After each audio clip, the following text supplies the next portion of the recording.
Working together for a non-violent way. Working together for a non-violent way encourages the children to work together to solve their problems, to talk about their problems, to talk about their learning, to open up to the possibility of conversations. So the whole collaborative, cooperative aspect of working together is really important, and that they realise that a potentially violent situation or aggressive situation can be transformed into one that's non-violent. Okay, so our friendships suffer when we fight with one another. So what we're going to do today, we're going to look at how to fix things when they go wrong. Do you know what? In our lives things do go wrong, and that's okay, it's how we fix them. And the other thing we're going to do, we're going to learn about how restorative practice can help us to do that. So let's go back to when we have a fight with someone and we want to restore our relationship. What do we need to do? Yes? Talk about it. We'd have to talk about it, because you know what? If you don't talk about it, it's hard to know what to fix. Really simply, restorative practice is a focus on what happened and what the harm has been, as opposed to who's to blame or what punishment is needed. And I guess it goes back to when I was a cop working with young people, and I realised really early in the piece that they lacked insight in terms of how their behaviour affected others. Do you know, the Rozelle experience has been a really interesting one. Bear in mind that my beginning point was dealing with young offenders, and it's evolved to a practice that's really about how we create conditions that support teaching and learning.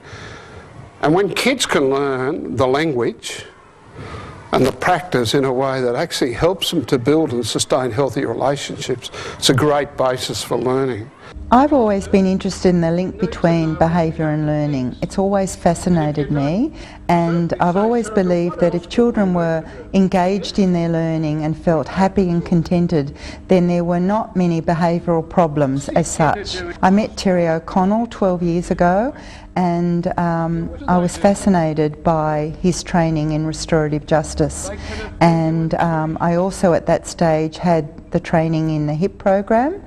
And so all of those links took me down that pathway, and I was determined that I was going to practice this way of being in my own school. You know, when you and I are down here because we're a little bit scared and we want to protect ourselves, who are we thinking about? Yes? Ourselves. Ourselves! Who are we thinking of when we open up? Others. Others! Excellent! So when we're closed, we're feeling awful. When we open up, we're feeling better.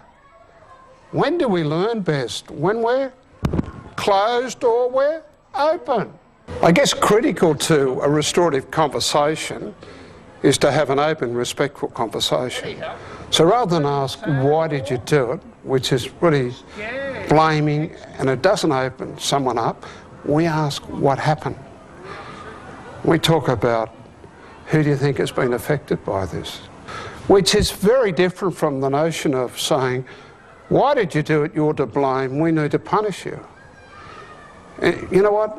We need to set kids up to succeed, not to fail.